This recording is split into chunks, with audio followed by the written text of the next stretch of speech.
Good people, what is going on? Another episode of the All Go Podcast. I'm your host, Desmond. Thank you for tuning in. Greatly appreciate it. The last video I posted, which was a short, basically reiterated, do not make conclusions after week one in the NFL. You can make a judgment, but no conclusions. And the reason being is the NFL, with their starters mainly, don't play a lot of preseason, and things can just be weird in week one. So you can make judgments, but not conclusions. And what I said was in that video is Green Bay Packers had played 2 games at that point. Like, I am officially worried about Green Bay. They look to be a really, really, really good team. But this goes back to actually 2 teams in the NFC North.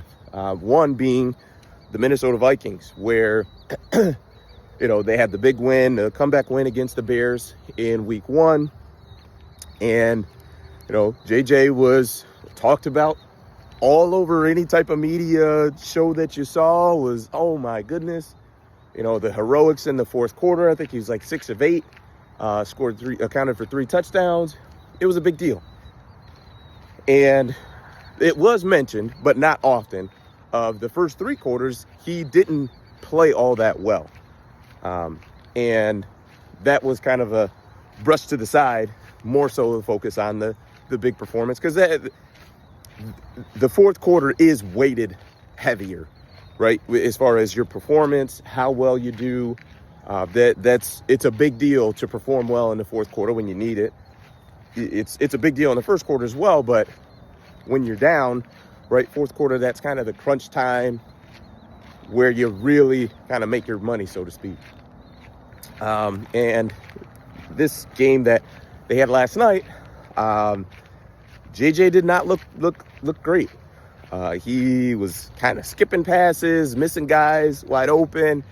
And although they're not the best litmus test, you can get a feel of how wide receivers are feeling about quarterback play with their body language.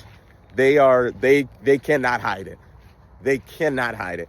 Now, in fairness, they will have poor body language from one bad throw and be, all ticked off and everything, but it didn't look great from Justin Jefferson's body language, even though they did hit a big pass. Kevin O'Connell, his kind of facial expressions, body language wasn't great. And, we will see.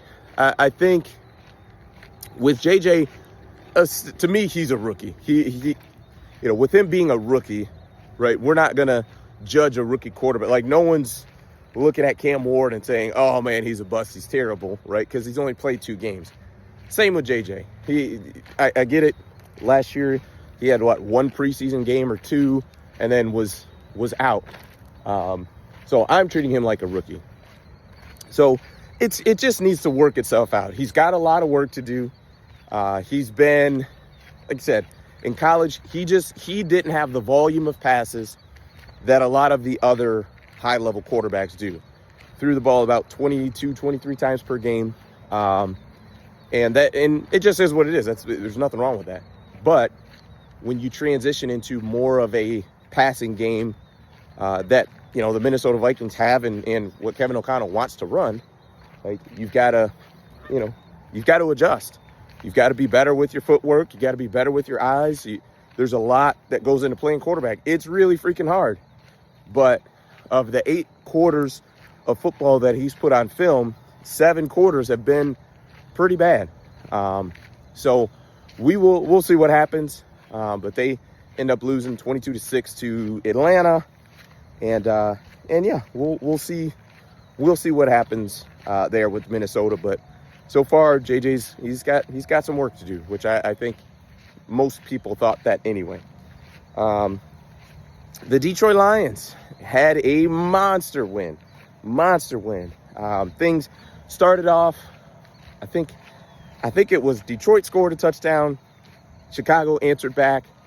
Detroit scored again. And I think, what did we go into half? 21 to 14 maybe?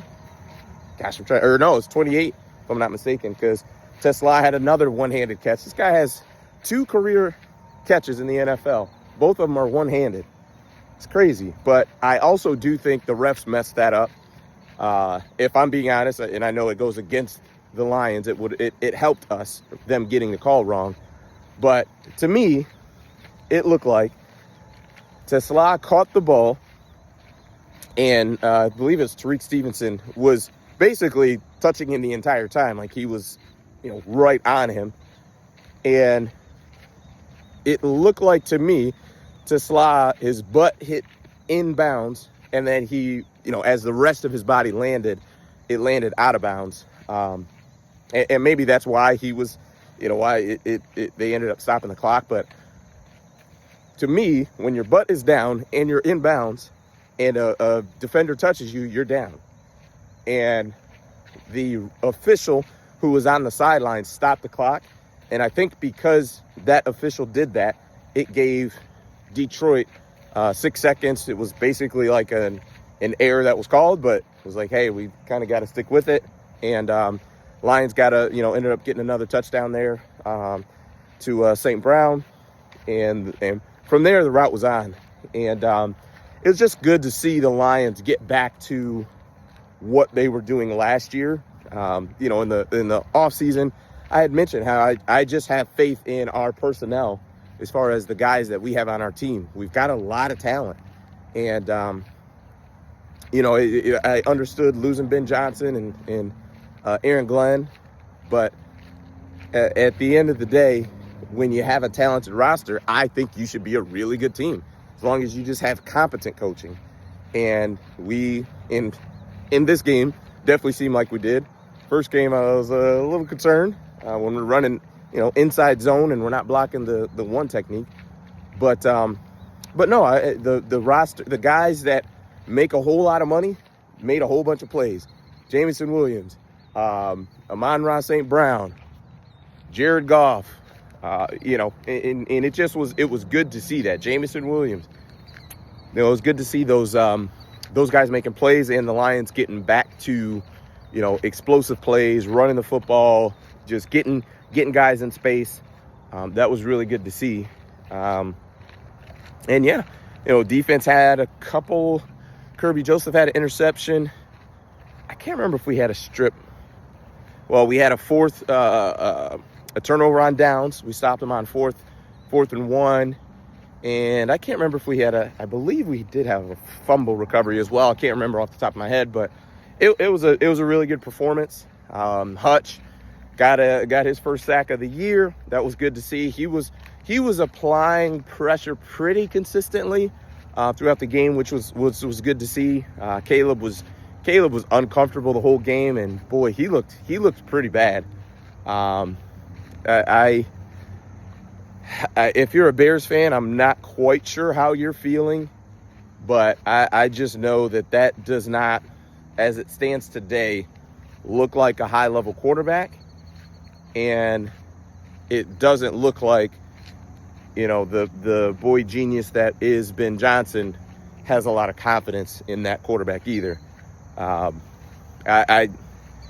really don't know what to say about it. I think what it essentially comes down to is Caleb's got a lot of bad habits, and leaving the pocket, some bugs, leaving the pocket, freestyling, not letting the ball go on time. Those are things you can get away with at USC, and you did get away with at USC. But you cannot make a living in the NFL doing that, because for as athletic as Caleb is, you're not that athletic. Like, you're not more athletic than Aiden Hutchinson or who did they play, the Vikings? Van Ginkel. Like, you're not going to outrun those guys. So you've got to play on time and get the ball to your playmakers. I mean, Rome Odunze looked pretty good today. DJ Moore is a really good receiver. I mean, that guy is pretty consistently put up 1,000 yards plus receiving with pretty bad quarterback play for his entire career. You got to get those guys the ball. So he's got to get that together, because that is killing that football team. The fact that he's not getting the ball out on time, and he's got to get He's got to get much better with that. I'm not quite sure it's in him to get rid of it. And the difficult part is, and this kind of goes back to coaching at the college level. And I get it. It's not Lincoln Riley's job to get Caleb ready for the NFL. If he can do it along with, doing their best to win games, then great.